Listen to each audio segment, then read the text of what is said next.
Hello and thank you for watching. My name is Bryan, Realtor and Principal of the Lebo Group. It's been a while since my last update, and we certainly have quite a bit to discuss here today. Now, as you may know, there are two metrics that I focus on when analyzing the market and predicting future market activity. The first is our current inventory levels. Now, this is a simple barometer that tells us which direction the market is moving towards. The less inventory we have, the more it becomes a seller's market.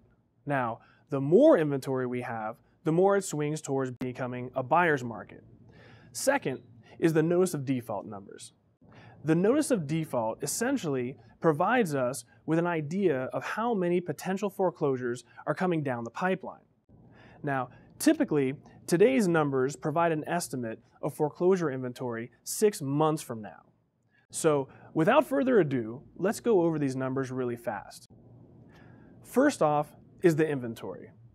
As you can see on the screen right now, overall, our inventory is up from where we were back in June. However, this is still nothing to brag about. We've gone from a low of around 3,800 homes to our current level of about 4,100. Although we're moving in the right direction, again, this is certainly nothing to be bragging about. In order for us to have a fair market for buyers, we should be sitting at about 11,000 available homes. So obviously we have a long way to go, and adding 300 homes to the overall home inventory in 4 months isn't even worth mentioning. Now, let's talk about the notice of defaults, or simply NODs. Starting in July, we almost doubled the amount of NODs. Then in August, we saw another 60% increase in filings. Unfortunately, September was a complete bust. We came back down to June levels and saw a 40% decrease in NODs from the high of August. Now, although this is very discouraging on the surface, there are numerous factors at play right now. So let's get into some real talk right now. Just like I predicted, our inventory shortage back in October of 2011, 6 months before it happened, I also predicted that the foreclosure inventory would start coming back in February of 2013. I still think that we're on track for this to occur. Now, we all know that the NODs are down roughly 75% from where we were prior to AB 284 back in September of 2011. But I think we all need to be realistic here about our future expectations. We aren't operating in the same climate that we once were. A little over a year ago, banks were substantially less receptive to the idea of short sales. Half the time, the short sale fell apart completely. Whether the buyer walked and the seller couldn't find a replacement, the bank countered with seemingly unreasonable terms to the seller, and sometimes the banks flat out ignored the short sale and commenced with pursuing the foreclosure. Now, cut to the present. Right now, banks are highly motivated to execute these short sales. Banks such as Bank of America and Chase are offering upwards of $30,000 to sellers just to cooperate. What about principal balance reductions? Principal balance reductions were about as real as Bigfoot a year ago. Sure, you've heard stories about neighbors and friends of friends, but nobody really had any firsthand experience with it.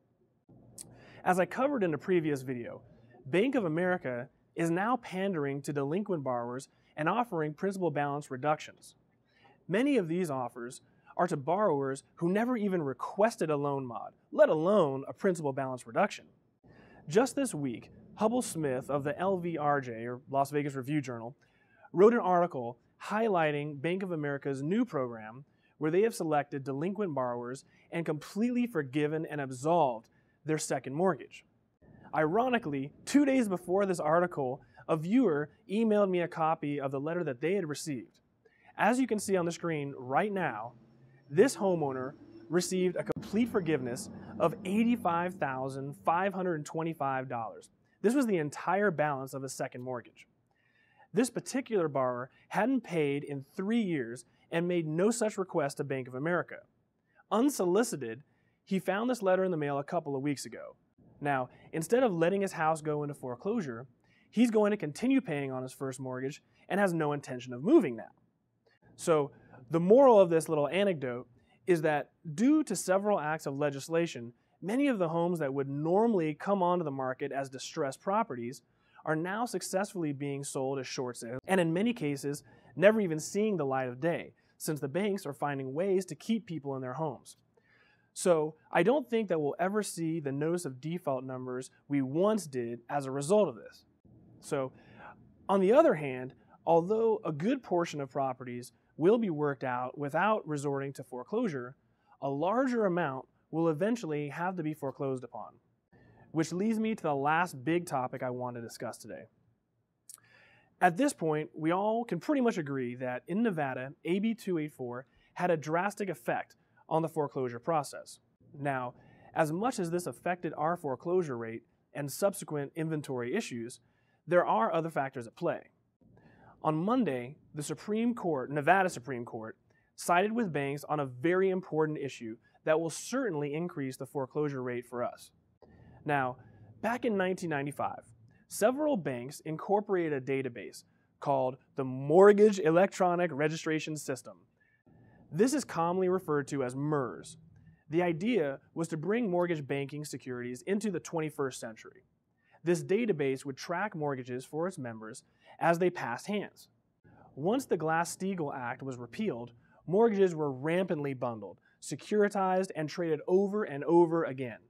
While doing this, M.E.R.S discontinued the conventional requirement that a lender file with the Clark County Recorder every time a loan changes hands. The rationalization here was that by evading the recording process, it would be faster and more desirable to investors, thus drawing more money into the mortgage market. The problem here was transparency. Many borrowers who had loans controlled by M.E.R.S found that they could not face the actual owner of their mortgage, and there was no recording history at all. In Nevada, mortgages are divided in half. The first half is the promissory note, and the second half is the deed of trust. By being a M.E.R.S member, these owners leave the deed of trust in M.E.R.S hands while they hold the promissory note. This allows M.E.R.S to act as the beneficiary to the owner. So as a result, legislation was passed requiring this transparency and a chain of ownership. This way, homeowners would be able to ascertain who actually owns their mortgage and potentially negotiate directly with them. As you can imagine, this has been a major issue over the past year. Many foreclosures were postponed because they were either invalidated or lenders were simply afraid to pursue based on this new legislation. Well, Monday, our Nevada Supreme Court sided with M.E.R.S and now will allow them to resume their foreclosure proceedings. Now, this is quite a symbolic victory. This really is a game changer. Between this and the upcoming attempt to revise part of AB 284 next year, this should truly remove any obstructions from the banks pursuing foreclosures. So let's wrap this up real quick. First, inventory is marginally up, but remaining somewhat consistently low. The notice of defaults are down substantially, but could and should see a rebound. And last of all, our Nevada Supreme Court sided with the banks this week and should open the door for banks to feel more comfortable pursuing foreclosures down the road. So what does this all mean? Well, in the past month, I've already noticed that the market is starting to cool off. Although it is still very much competitive, it's much less than it has been this whole entire year. Going into the holidays next month, I genuinely believe that the market will cool off for sellers. If you're a buyer, the next few months provide a really good opportunity to find a home. As we get closer to the new year, it'll be interesting to see how the media decides to portray the foreclosure process. Once the election is over, I think you'll start to see foreclosures resume, and how the media portrays this could be a self-fulfilling prophecy. If the media sensationalizes the issue by claiming, "We are going to see a flood of foreclosures," then the market could in fact take a hit, since buyers will retreat and wait for a second bubble to burst. I personally don't think we'll see a flood of inventory anytime soon. But like I just said, consumer confidence will be crucial. If buyers continue to purchase properties, then prices should remain consistent. If buyers are fearful, however, then prices could actually start recessing. Overall, I think prices have already maxed out and should remain consistent moving forward. So if you're looking to sell, get on the market ASAP and don't take any chances. You won't beat today's prices, and Lord knows you don't have any competition right now. If you're a buyer, it only really gets better from here. I don't think you'll see prices drop, but you should see less competition out there, especially during the upcoming holiday season. Thank you again for watching, and feel free to contact me with any questions or concerns you have regarding real estate.